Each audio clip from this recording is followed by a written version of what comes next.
Hi friends, కొబ్బరి పెరుగుతో పచ్చడి ఎలా చేసుకోవాలో ఈ వీడియోలో మనం చూద్దాం. దీనికి కావాల్సిన పదార్థాలు: ఒక కొబ్బరికాయ ముక్కలు, 6 పచ్చిమిర్చి ముక్కలు, అలాగే పెరుగు.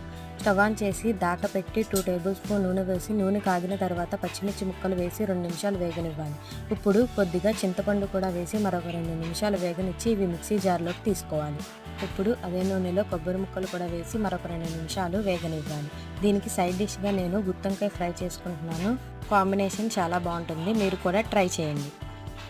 కొబ్బరి ముక్కలు కూడా వేగిన తర్వాత మిక్సీ జార్లో వేసి చిటికెడు పసుపు, రుచికి తగ్గట్టు ఉప్పు వేసి పెరుగు కూడా వేసి గ్రైండ్ చేసుకోవాలి. పసుపు కొద్దిగా తగ్గిందని నేను మరొకంత పసుపు అలాగే పెరుగు కూడా వేసి గ్రైండ్ చేసి ఇప్పుడు దీన్ని పోపు వేసుకోవాలి.